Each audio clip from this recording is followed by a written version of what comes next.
خواتین و حضرات، آج کے ولاگ میں 13 امپورٹنٹ نیوز اور رپورٹس شامل ہیں جو نہ صرف سویڈن میں رہنے والے لوگوں کے لیے بلکہ سویڈن سے جو باہر لوگ مقیم ہیں ان کی بھی ان میں دلچسپی ہو سکتی ہے۔ تو بغیر کسی تاخیر کے ہم چلتے ہیں۔ سب سے پہلی نیوز رپورٹ، سویڈن میں اسپورٹس سائنس کی ایک ایسوسیٹ پروفیسر اور اس شعبے میں تحقیق کرنے والی بیترکس الگورین، ان کا یہ کہنا ہے کہ رمضان میں ورزش کرنے میں کوئی حرج نہیں ہے۔ جسم میں ایسے ذخائر موجود ہوتے ہیں جو طویل عرصے تک رہتے ہیں اور آپ کو مسلسل توانائی بھرنے کی ضرورت نہیں ہوتی۔ انہوں نے رمضان میں کی جانے والی ورزش کا صبح ناشتے سے پہلے کی جانے والی ورزش سے موازنہ کیا ہے جو اکثر لوگ کرتے ہیں، اور اس کے علاوہ انہوں نے کہا کہ روزہ رکھنے سے ورزش کی بعض اقسام پر مثبت اثرات مرتب ہوتے ہیں۔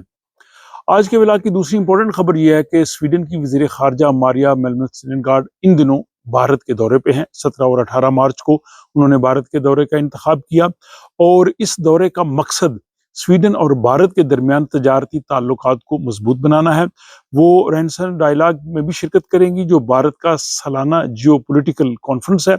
اس کے علاوہ وہ بھارتی اور سویڈش کاروباری رہنماؤں کے درمیان ایک راؤنڈ ٹیبل میٹنگ میں بھی شرکت کریں گی۔ سویڈش وزیر خارجہ کے بھارت کے اس دورے میں سویڈن کی کاروباری وفد کی قیادت لیف یونسن کر رہے ہیں، جو کہ اس سے پہلے والوو اور آسٹرازینیکا کمپنیوں کے جو ہے وہ ہیڈ رہے ہیں۔ سویڈش وزیر خارجہ ماریا میلمسٹرینگارڈ کا یہ کہنا ہے کہ بھارت سویڈن کا ایک اہم پارٹنر ہے اور ہم اس جیو پولیٹیکل صورتحال میں ایک دوسرے سے زیادہ تعاون کر رہے ہیں، اور ہمارا مشترکہ مقصد یہ ہے کہ بھارت اور یورپی یونین کے درمیان آزادانہ تجارت کا معاہدہ جو ہے وہ اس سال کے آخر تک طے پا جائے، جس سے بھارت اور یورپ اور سویڈن کے درمیان تجارت اور سرمایہ کاری جو ہے وہ اس میں بڑھے گی۔ اس میں روزگار کے نئے جو ہے وہ مواقع پیدا ہوں گے، خصوصاً صحت، انفراسٹرکچر اور کے شعبے میں بہت سے مواقع پیدا ہوں گے۔ سویڈش وزیر خارجہ اپنے اس دورے میں انہوں نے ممبئی میں جو ہے وہ سویڈش بزنس کے دفتر کا جو ہے وہ انہوں نے افتتاح کیا۔ اس سے پہلے یہ 2 دفاتر جو ہیں وہ دلی اور بنگلور میں آلریڈی ہیں، اور اس وقت سویڈن کی 280 کمپنیاں بھارت میں جو ہے وہ بزنس کر رہی ہیں، اور گزشتہ سال بھارت کے لیے سویڈن کی جو ایکسپورٹس تھی اس میں جو ہے وہ 17% کا اضافہ ہوا ہے، اور یہ 22 بلین سویڈش کرونہ تک پہنچ گئی ہیں، جبکہ بھارت کی جانب سے سویڈن میں آنے والی جو برآمدات ہیں ان میں بھی 16% اضافہ ہوا ہے، اور یہ تجارت جو ہے وہ 13 بلین سویڈش کرون تک پہنچ گئی ہے۔ تو اس سے آپ بھارت اور سویڈن کے درمیان تجارتی تعلقات کا جو ہے وہ اندازہ کر سکتے ہیں۔ تیسری خبر یہ ہے کہ سویڈن کے مرکزی بینک کی جانب سے عوام کو متنبہ کیا گیا ہے کہ وہ 3 اہم اقدامات کریں۔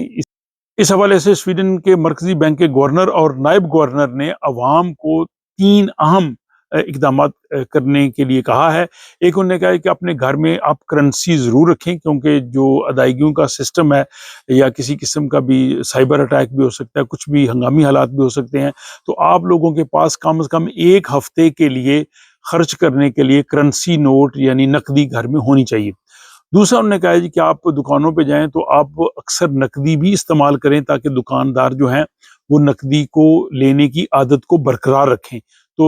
انہوں نے کہا کہ کیش جو ہے اس کو زیادہ استعمال کریں۔ اور تیسرا انہوں نے کہا ہے کہ اپنے پاس کم از کم 2 کریڈٹ کارڈ رکھیں، اگر ایک کارڈ کسی وجہ سے بلاک ہو جائے، بند ہو جائے، تو آپ کے پاس اس کا متبادل بھی ہونا چاہیے۔ تو مرکزی بینک جو ہے وہ 1 جولائی 2026 یعنی اگلے سال تک ادائیگیوں کے نظام کی تمام تر جو ہے وہ آن لائن سہولت جو ہے اس کو مکمل کر لے گا۔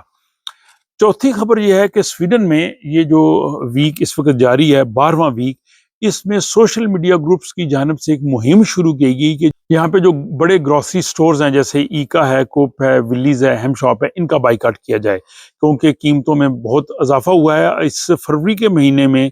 پچھلے سال کی نسبت 3.9% یعنی تقریباً 4% جو ہے وہ قیمتیں بڑھی ہیں، اور زیادہ تر دودھ، کافی کی قیمتوں میں اضافہ ہوا ہے۔ تو اس حوالے سے یہ سوشل میڈیا گروپس نے یہ مہم چلائی کہ یہ جو 12واں ویک ہے اس میں ان تمام بڑی دکانوں کا مکمل طور پہ بائیکاٹ کیا جائے اور خریداری کم سے کم کی جائے، اور اگر آپ نے خریداری کرنی بھی ہے